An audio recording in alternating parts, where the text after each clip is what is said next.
Geotourism by Group 3. A tourism that enhances the geographical character of a place, environment, heritage, aesthetics, culture, and well-being of its residents. It's a new form tourism based on the geological environment. It's defined as a tourism which focuses on areas, geologies, and landscape as the basis of fostering sustainable tourism development. Environmental responsibility means ensuring that our action and lifestyles do not have such a negative impact on the environment.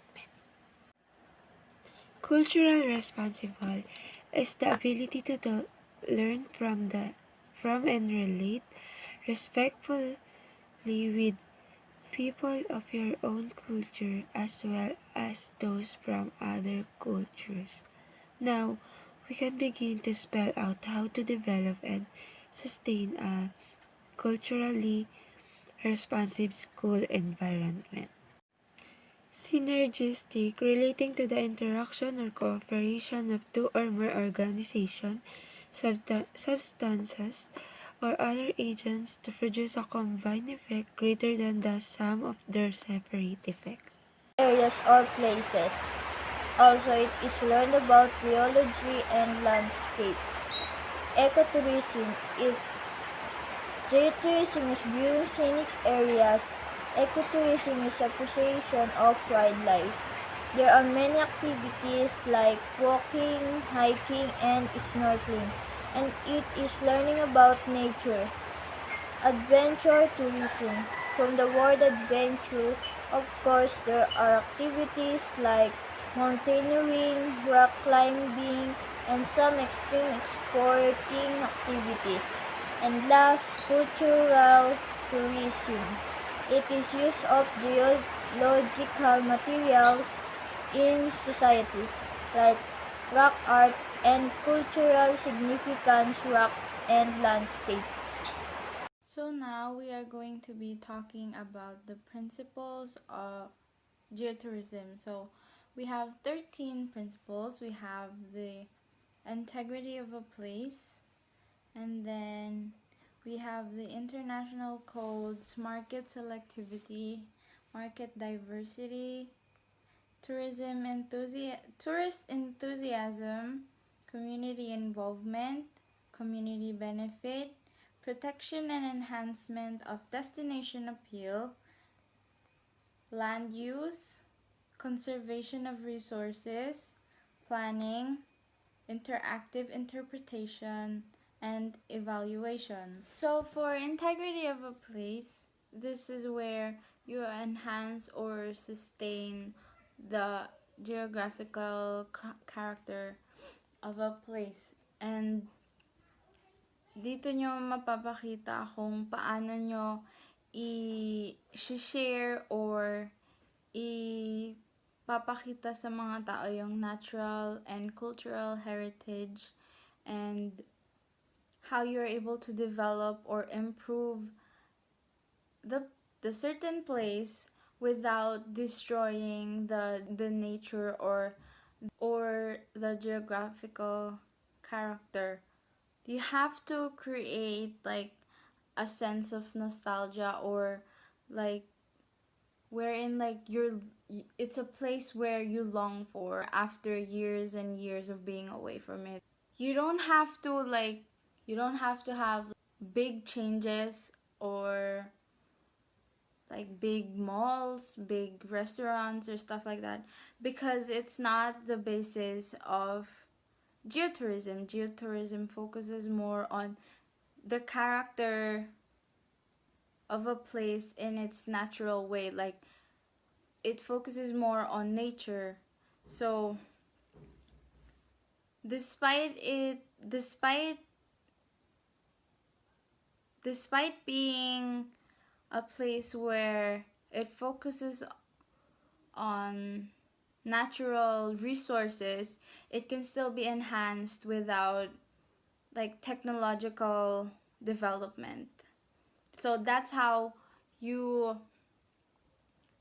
show the integrity or how you show the people the cultural pride of the place. So for international codes, there are certain codes you have to follow from World Tourism Organization's Global Code of Ethics for Tourism. So you have to be able to follow these codes and guidelines to provide protection for sensitive places, destinations, and for the people who live and work there. Principle number 3, market selectivity. So, dito nyo i-encourage yung growth of tourism in marketing segments that will most likely appreciate, respect, and disseminate information about the distinctive assets of the locale. So, meaning, you have to market or kailangan nyo i-market yung place in a way na mag-encourage sa mga tao na, for example, you want to encourage like nature or history lovers. With that, if you are marketing or advertising a place that focuses on nature, this will encourage like tourists that are more involved in nature. Kailangan kasi alam mo yung target market mo. So, you have to be able to advertise the place in a way that will not only encourage your target market but other people as well. So you have to make sure that you promote it or you advertise it. The principle number 4, market diversity. So encourage a range full of cuisine, lodging, and retail facilities to appeal to the entire spectrum of the geotourism market. Offer affordable housing and commercial.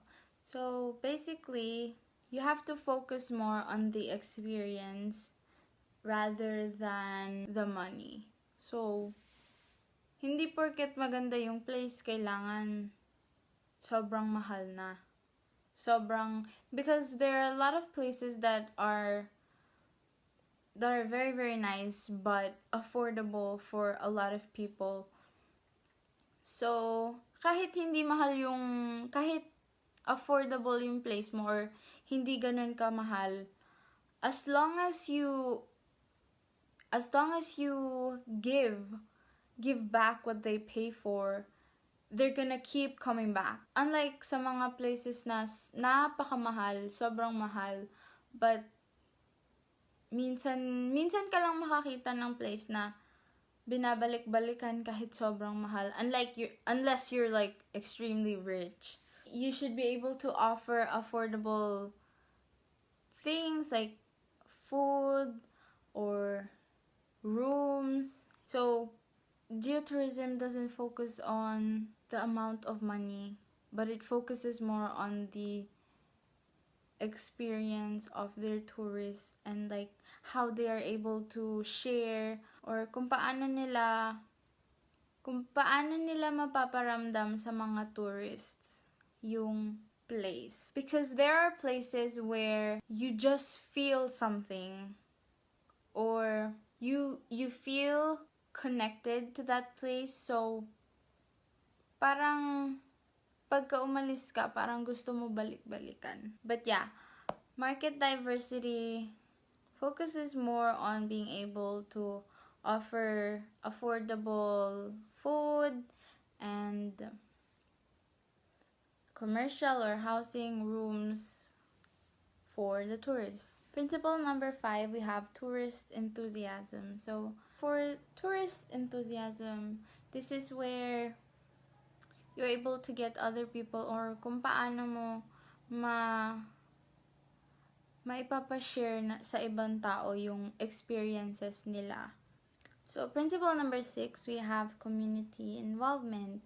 So, this is where you get the local people, the local groups, or small businesses in around the place to for you to be able to build a partnership with, so that kahit for example you wanna advertise like isang part ng bundok, syempre papagandahin nyo yun, and kailangan available yung mga pagkain or like small things that can be available for tourists. So you have to build a relationship with the local people para ma-achieve nyo yung goal na yun. Community involvement, in short, is like how you involve your community. So, principle number 7, we have community benefit. Specific economic and social benefits from tourism, local residents, resources, and businesses. So,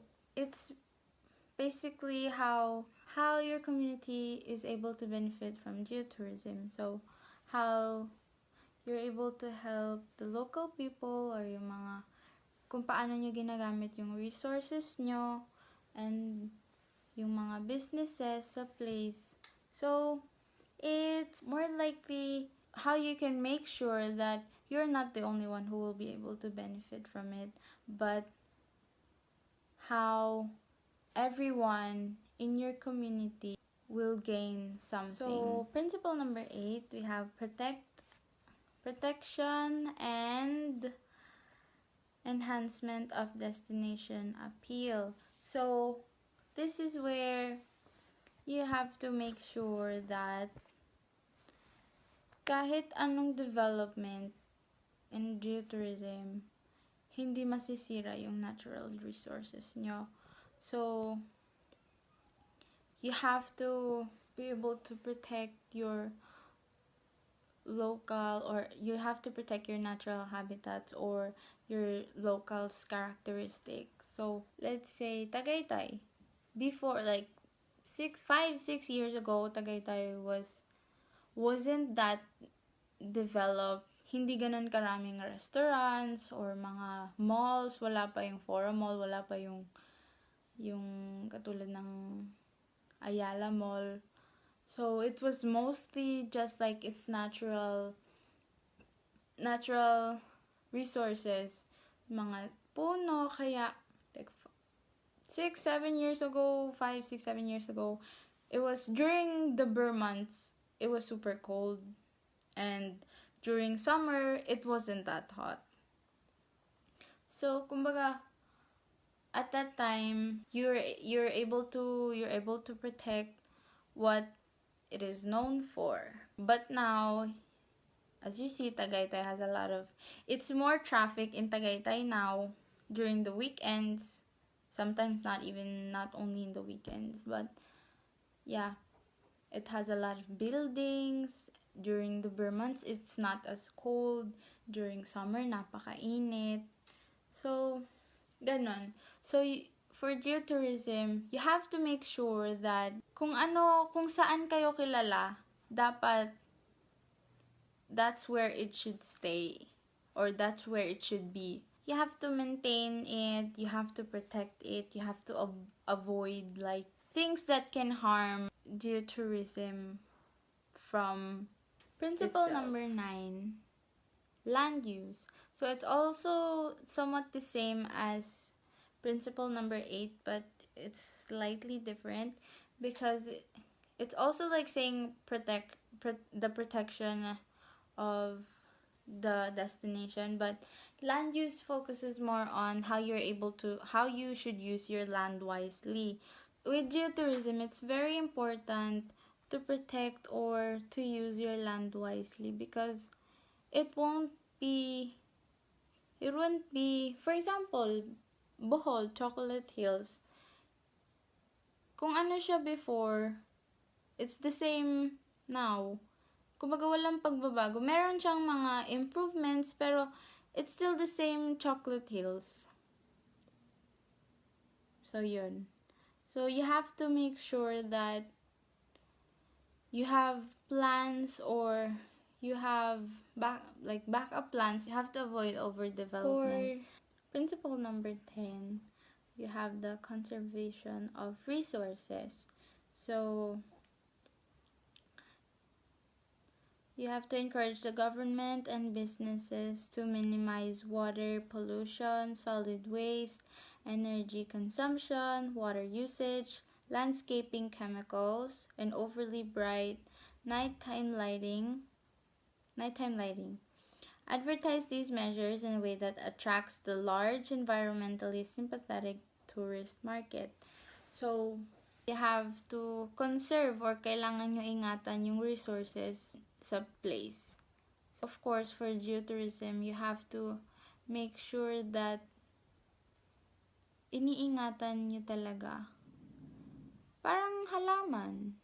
Para hindi siya mamatay, di ba? Lagi nyong dinidiligan. But it depends on the plant. It's just like taking care of a person. So yun. It's basically how you take care of your resources and how you're able to act immediately if there are certain things that needs to be fixed. For principle number 11, we have planning. Recognize and respect immediate economic needs without sacrificing long-term character and geotourism potential of the destination. You have to be able to plan out certain things that na hindi makaka-affect sa character ng isang place. Like, it needs to be a detailed plan kasi you need to know if may problems dito sa isang bagay, paano nyo maaayos yon without affecting the other things that are connected to that certain Principle problem. number 12, interactive interpretation. So, engage both visitors and hosts in the learning process. For example, pag may foreigner na mag-visit dito sa Philippines, syempre, we want to make sure that they're welcome, they feel welcome, or you want them to feel that they're already part of the family, even if you just met them. So, during their visit here, you share your stories or experiences whenever you go somewhere. So, this is how they learn about our culture, about our values, our beliefs, and this is also how you encourage other people in your local community to show off. Show them that you're proud of the place. Kasi most of the time, if you go somewhere, there's always gonna be someone that's gonna share their experience or their story about the place you're in. So, parang you'd be able to feel more connected. So, yes. So, you have to encourage your local community to show off your natural and cultural Principle number heritage. 13 is the last principle. So, it's evaluation. So, this is where you have to establish an evaluation process to be conducted on a regular basis by an independent panel representing all stakeholder interests and publicize evaluation results. So, i-evaluate mo lang yung mga kailangan nyo for the betterment of the place. So, kasi with the help of the tourists and the local people, you and your panels or the people who are investing in your business or in the place will talk about the problems that needs to be fixed. Developing geotourism in the Philippines. Identification of geosites with high aesthetic, scientific, and cultural value. Engage local communities. Develop strong interpretation and conversation programs. Target quality geotourism. Geoparks, geosites. Geoparks is a territory that includes a particular geological heritage and a sustainable territorial development strategy, most likely to be based on geotourism, supported by a program at some level of the government to promote development. A geosite can be a landscape, a group of landforms, a single landform, a rock outcrop, a fossil bed, or a fossil. Yung sunod na topic naman, yung mga criterias na kailangan ma-meet ng isang geopark para mapabilang siya sa GGN or yung Global Geopark Network and to be recognized by the UNESCO. First criteria, yung size and setting. So, mahalaga na yung isang geopark, kaya niya mag-accommodate ng mga future developments pa, both economical and cultural developments through tourism. Number 2 sa criterias, yung management and local involvement. So, mahalaga na na merong authorities na namamahala doon sa loob ng isang geopark na magiging responsible sa mga transactions sa mga visitors and sa mga tourists. Para naman sa local involvement, malaking part kasi yung public sa pagpopromote ng isang geopark. So, mahalaga yung public relations para maikalat or ma-spread yung mga advertisements ng isang geopark. Number 3 naman yung economic development. So, hindi pwedeng nagsistay lang or naka-standby lang, naka-stock lang yung isang geopark simula sa simula hanggang sa present. So, kailangan continuously merong development na nangyayari through the years. So, malaking bagay na nagiging ng profit yung isang geopark para masustain nila yung mga needs ng nung business or nung geopark mismo kasi may mga staffs na pinapasahod, kailangan ng funding din. So, kinukuha yun mula sa profit na nagigain ng geoparks mula sa mga tourist. So, yun, part din pala yung mga new jobs, development din yun, economical development din yun kapag nakakapag-gain sila ng mga bagong trabaho, nakakapagbigay sila ng mas maraming trabaho sa mga tao, sa mga local locals doon sa lugar.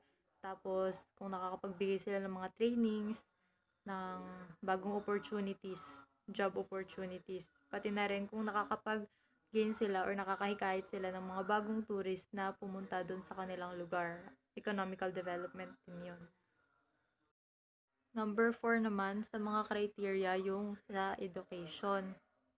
Di ba nagkakaroon ng mga educational tours yung mga schools sa mga geoparks. So, mahalaga na once na nag-visit yung isang school or yung mga estudyante sa isang geopark, may magigain sila na knowledge tungkol doon sa region and sa geographical history ng isang lugar.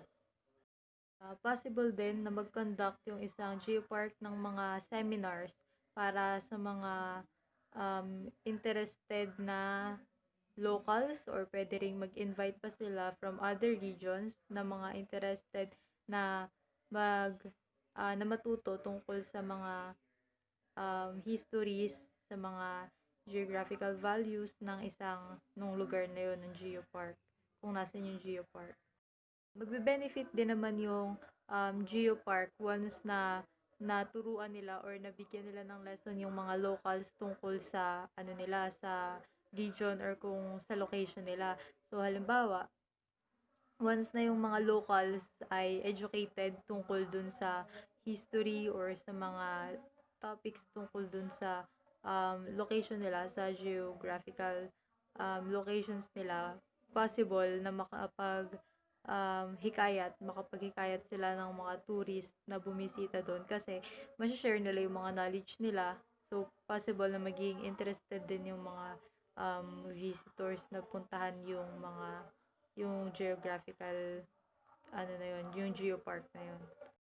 Possible din na i-develop yung isang geopark into museums or pwedeng magtatayo sila ng separate buildings for museums and discovery centers kung saan nandun yung mga mahalagang informations tungkol sa history nila or other related na informations tungkol sa geopark.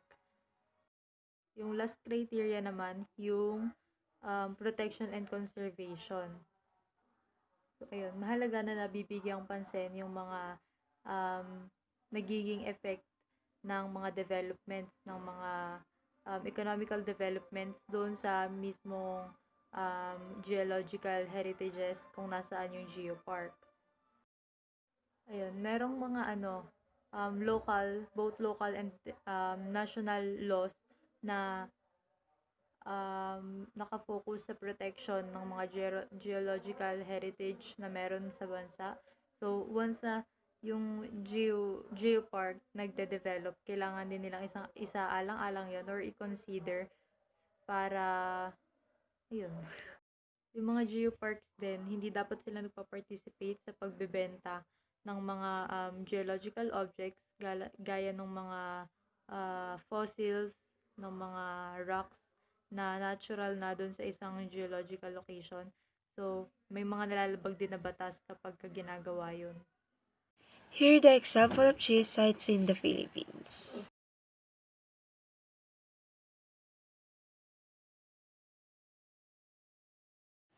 The Masungi Georeserve or Masungi, located in Baras, Rizal, is a geo-branded site but is not recognized as a geological monument.